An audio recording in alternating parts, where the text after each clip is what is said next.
ये कहानी हमें ले जाती है आज से 20,000 साल पहले के दौर में, जब इंसान छोटे छोटे कबीलों में बंटे थे। कहानी में हमें पुराने जमाने के यूरोपीय लोगों को दिखाया जाता है जो कबीले में रहते हुए एक साथ मिलकर शिकार करते हैं। यहाँ हमें इसी कबीले के सरदार को दिखाया जाता है जिसका नाम था एर्गन। कुछ महीने बाद ठंड का मौसम आने वाला था, इसलिए वो सब सर्दियों का खाना इकट्ठा करने के लिए अपने कबीले वालों के साथ शिकार पर आए हैं और उनके सामने बहुत बड़ी भैंसों का झुंड होता है। सभी लोग रेंगते हुए भैंसों के झुंड के पास पहुंचते हैं। एर्गन जो कबीले का सरदार होता है वो सही मौका देखते ही अटैक करने का इशारा कर देता है। ये सब के सब उन पर हमला कर देते हैं। शिकारियों से बचने के लिए भैंसें उल्टी तरफ भागना शुरू कर देती हैं, जिनमें से एक एक करके कई सारी भैंसें खाई में गिर जाती हैं। लेकिन उनमें से एक भैंसा बच गया था और वो जंगली भैंसा गुस्से में एर्गन के बेटे नोयान की तरफ भागता है। नोयान पहली बार शिकार पर आया था और उसे शिकार से बचने के तरीके मालूम नहीं थे। एर्गन अपने बेटे को रास्ते से हटने के लिए कहता है, लेकिन वो डर जाता है और नोयान उससे भागना शुरू कर देता है। वो जंगली भैंसा तेजी से नोयान की तरफ बढ़ते हुए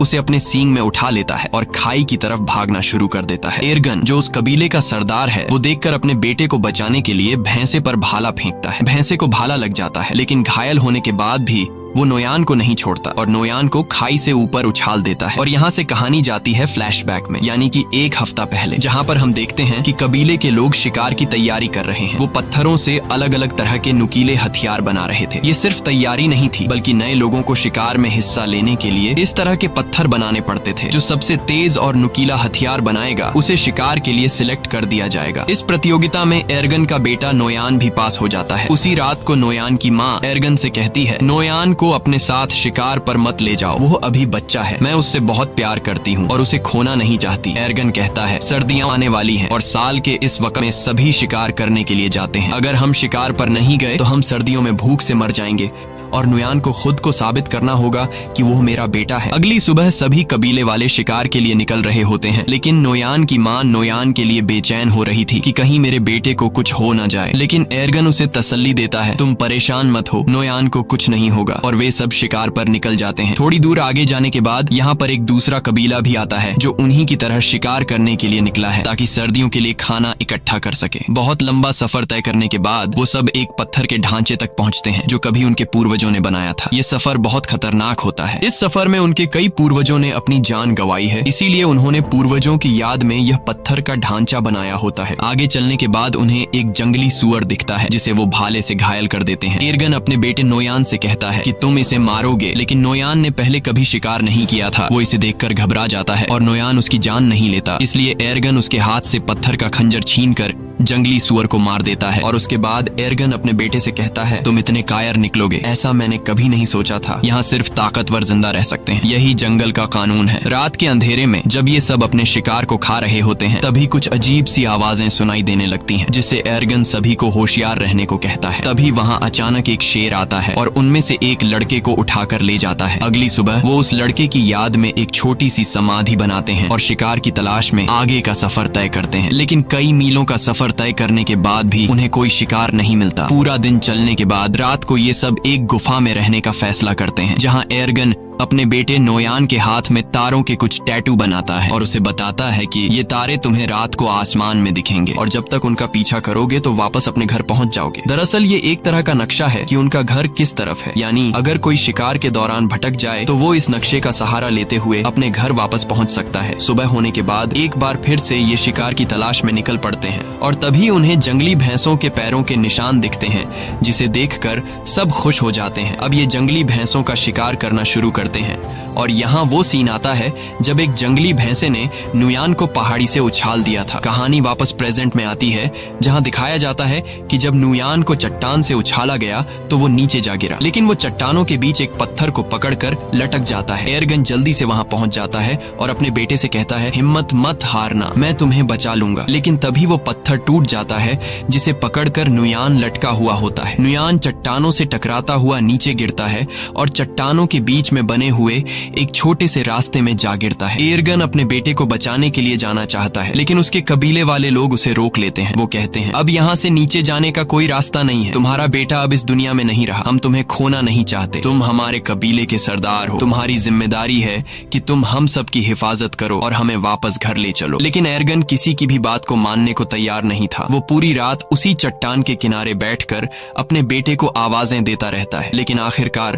उसे समझ आ जाता है कि अब मेरा बेटा इस दुनिया में नहीं रहा। और अगली सुबह तक जब उसका बेटा नहीं आता तो उसके तमाम साथी नुयान की याद में वहां एक छोटा सा पत्थर का समाधि बना लेते हैं और अपना किया हुआ शिकार लेकर वापस कबीले की तरफ निकल पड़ते हैं। उनके जाने के कुछ देर बाद नुयान के ऊपर एक गिद्ध आकर बैठ जाता है और चोंच मारना शुरू कर देता है, मगर उससे पहले कि वो उसे खाता नुयान की आंख खुल जाती है। वो गिद्ध को नीचे फेंक देता है और उसके बाद वो अपने पिता को आवाज देता है, लेकिन उसे कोई भी जवाब नहीं मिलता। इससे पता चल जाता है कि सभी यहाँ से चले गए और अब उसकी कोई मदद नहीं कर सकता। वो हार नहीं मानता और चट्टान पर चढ़ने की कोशिश करता है, लेकिन वो ज्यादा ऊपर चढ़ नहीं पाता। नीचे बहुत गहरी खाई होती है और शायद किस्मत उसे जीने का एक दूसरा मौका देना चाहती है। कुछ ही देर बाद वहाँ तेज बारिश शुरू हो जाती है और बारिश की वजह से नीचे खाई धीरे धीरे नदी में बदलने लगती है। उसे समझ आ जाती है कि अगर उसे जिंदा रहना है तो उसे नीचे खाई में कूदना होगा। और जब नुयान को अंदाजा होता है कि पानी अब गहरा हो गया है, अगर वो छलांग लगा दे तो उसे कोई चोट नहीं आएगी। इसके बाद वो पानी में कूद जाता है, लेकिन पानी में गिरते ही वो बेहोश हो जाता है। अगले दिन जब उसे होश आता है तो वो खुद को दूसरी जगह में पाता है। ऊंचाई से कूदने पर वो बच तो गया था, लेकिन उसके पैर की हड्डी मुड़ गई थी। फिर वो अपने टूटे हुए पैर को लकड़ियों से बांधता है, जिससे वो चलने के काबिल हो जाता है। और फिर वो उस चट्टान के ऊपर पहुंचता है जहां से वो गिरा था। लेकिन वहां पहुंचकर जब वो देखता है कि उनके लोगों ने उसकी समाधि बना दी, जिससे वो रोने लगता है, वो समझ जाता है कि उसके पिता एर्गन और कबीले वालों ने ये यकीन कर लिया था कि नुयान मर चुका है। तभी अचानक उसे आसपास कुछ अजीब आवाजें सुनाई देती हैं और खतरे से बचने के लिए नुयान पेड़ पर चढ़ जाता है, जहां वो पूरी रात एक सूखे पेड़ के ऊपर गुजारता है। अगली सुबह जब वो पानी पीने जाता है तो वो भेड़ियों की एक झुंड को देखता है और वो भेड़िए तेजी से उसकी तरफ बढ़ रहे थे। तभी कुछ भेड़िए उस पर हमला कर देते हैं। नुयान वापस पेड़ की तरफ भागता है, लेकिन एक भेड़िया उसका पांव पकड़ लेता है। नुयान चाकू से उस भेड़िए पे वार करता है, जिससे वो भेड़िया जख्मी होकर नीचे गिर जाता है और नुयान जल्दी से पेड़ पर चढ़ जाता है। सारी रात भेड़िए नीचे उसका इंतजार करते हैं, लेकिन जब सुबह होती है तो सब भेड़िए जा चुके होते हैं। सिर्फ वही जख्मी भेड़िया वहां पर मौजूद होता है जिसे कल उसने चाकू से मारा था। नुयान सबसे पहले अपने चाकू से अपने लिए एक भाला बनाता है और भेड़िए को मारने जाता है, लेकिन जख्मी भेड़िए को मारते वक्त उसे रहम आ जाता है और वो उसे मारने का इरादा बदल देता है। इसके बाद वो पहले उसके मुंह को पट्टी से बांध लेता है और फिर उसे उठाकर उस गुफा में ले जाता है जहां वो अपने कबीले के साथ एक रात ठहरा था। अगली सुबह उठकर वह जड़ी बूटी ढूंढने निकल पड़ता है और फिर उन जड़ी बूटियों को पीस कर अपने पैर पर लगाता है। इसी बीच जब वह पानी पी रहा होता है तो वह देखता है कि भेड़िया अपने मुंह पर बंधी रस्सी को खोल चुका है। ये देखकर पहले तो वह घबरा जाता है, लेकिन फिर नुयान आराम से उसे पानी देने जाता है। भेड़िया उसे अपने पास आता देखकर डर जाता है, लेकिन नुयान कहता है, मैं तुम्हें कुछ नहीं कहूंगा, मैं तुम्हारी जान बचाना चाहता हूँ। जिसके बाद भेड़िया पानी पी लेता है। अब भेड़िए को भी समझ आ जाता है कि मुझे इससे कोई खतरा नहीं है। नुयान ने जो जड़ी बूटी अपने पैर के लिए तैयार की थी वह अब भेड़िए के जख्म पर लगा देता है और उसी वक्त नुयान वह कीड़े भी उसे देता है जो वह खुद खाता है। अब आहिस्ता आहिस्ता उन दोनों के बीच एक रिश्ता बनने लगता है। शाम होने से पहले नुयान एक खरगोश का शिकार कर लेता है, क्योंकि उसने कई घंटों से कुछ भी नहीं खाया था। रात को बड़ी मुश्किल से वह आग जलाकर उस खरगोश को पका लेता है और उसमें से कुछ हिस्सा भेड़िए को भी दे देता है।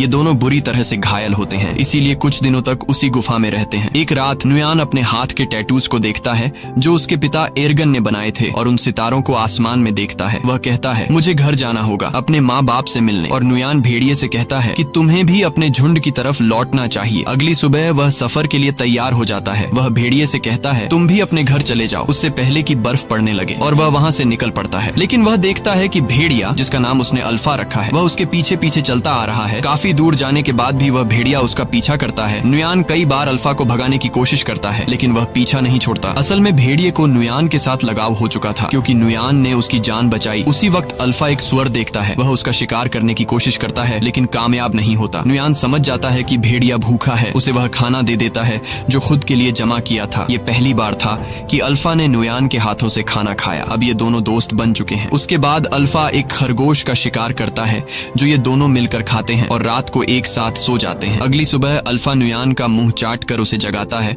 और जैसे ही वह उठता है तो अल्फा से कहता है, तुमसे कितनी बदबू आ रही है, और वह उसे जबरदस्ती दरिया में फेंक देता है। ये दोनों दरिया में नहाते हैं। यहाँ अल्फा खाने के लिए एक मछली भी पकड़ता है। उसके बाद नुयान वापस अपने सफर पर निकल पड़ता है। रात को वो दोनों आग जलाकर बैठे होते हैं। तब अल्फा कुछ महसूस करता है। हम देखते हैं कि वहाँ कुछ और भेड़िए आते हैं। अल्फा उनके पास जाता है। दरअसल यह अल्फा का परिवार है। नुयान समझ जाता है। वह उसे कहता है कि तुम्हें अपने परिवार के साथ जाना चाहिए और भेड़िया उनके साथ चला जाता है। अगली सुबह नुयान फिर अपने सफर पर निकल पड़ता है। अब ठंड बढ़ चुकी होती है। चारों तरफ बर्फ बरस रही होती है और नुयान उसी बर्फ में आगे बढ़ता है। तभी दूर से वह देखता है कि कुछ भेड़िए एक मरे हुए शिकार को खा रहे हैं, जिसमें अल्फा भी शामिल होता है। अल्फा को उसके साथी शिकार नहीं खाने देते हैं। नुयान उसे पहचान लेता है और दौड़कर अल्फा के पास जाने लगता है। तभी दौड़ते वक्त अचानक बर्फ टूट जाती है और नुयान उसमें गिर जाता है। दरअसल यह एक जमी हुई झील होती है। अल्फा को जब पता चलता है तो वह उसकी तरफ दौड़कर भागता है। वह उस बर्फ को कूदकर तोड़ने की कोशिश करता है, लेकिन बर्फ की परत काफी मोटी होती है, इसलिए वह इतनी आसानी से नहीं टूट पाती। पानी के अंदर नुयान की सांसें फूलने लगी थीं। फिर वो जैसे तैसे करके अपना चाकू निकालकर बर्फ की परत को तोड़ लेता है और पानी से ऊपर निकल आता है। और अब एक बार फिर से ये दोनों मिल चुके हैं। नुयान ठंड से बचने के लिए जल्दी से आग जला देता है और अपने कपड़े उतार कर शरीर को गर्म करता है। फिर अगली सुबह अल्फा को साथ लिए नुयान अपना सफर जारी रखता है। थोड़ा सा आगे चलकर उसे एक आदमी दिखाई देता है, जिसे देखकर वह बहुत खुश होता है। लेकिन जब करीब जाकर देखता है तो पता चलता है कि यह आदमी ठंड से जमकर मर चुका होता है। यह देखकर उसे बहुत दुख होता है। उसके बाद नुयान उस आदमी के टेंट के अंदर चला जाता है, लेकिन वहाँ उसे कुछ भी जरूरत का नहीं मिलता। जिसके बाद नुयान उस आदमी का तीर कमान ले लेता है और आगे बढ़ने लगता है। तभी वह देखता है कि उनके पीछे लगड़बग्घे उनका शिकार करने के लिए आ रहे हैं। वो दोनों अपनी जान बचाने के लिए दौड़ने लग जाते हैं और एक गुफा में घुस जाते हैं। वो लगड़बग्घों से तो बच जाते हैं, लेकिन अब वो उनसे भी खतरनाक जानवर के घर में घुस गए थे। दरअसल यह गुफा एक ब्लैक पैंथर की होती है। तभी ब्लैक पैंथर नुयान पर हमला कर देता है, लेकिन उससे पहले कि वो नुयान तक पहुंचे अल्फा उस पर हमला कर देता है। जब वो दोनों लड़ रहे होते हैं तो इस बीच नुयान अल्फा को कमजोर देखकर ब्लैक पैंथर को तीर मार देता है, जिससे वो मर जाता है। अल्फा बच तो गया था, लेकिन ब्लैक पैंथर से लड़ते लड़ते कई सारी चोटें आई थीं। इसके बाद नुयान अल्फा के जख्मों पर मरहम लगाता है और उसकी जान बचाने के लिए उसका शुक्रिया अदा करता है और उससे कभी न छोड़ने का वादा करता है। अगली सुबह एक बार फिर से वो दोनों अपने सफर को जारी रखते हैं। कई मील सफर करने के बाद आखिरकार नुयान को वो समाधि मिल जाती है जो उनके पूर्वजों ने बनाई थी। उसे देखकर वो बहुत खुश हो जाता है और उसे पता चलता है कि वो अब तक सही रास्ते पर चल रहा था। अब वो अपने कबीले से ज्यादा दूर नहीं, जल्द ही वो अपने कबीले के पास पहुंच जाएगा। तो अब फिर से सफर जारी रखता है, लेकिन थोड़ी दूर जाने के बाद अल्फा गिर जाता है। कमजोरी और जख्मों की वजह से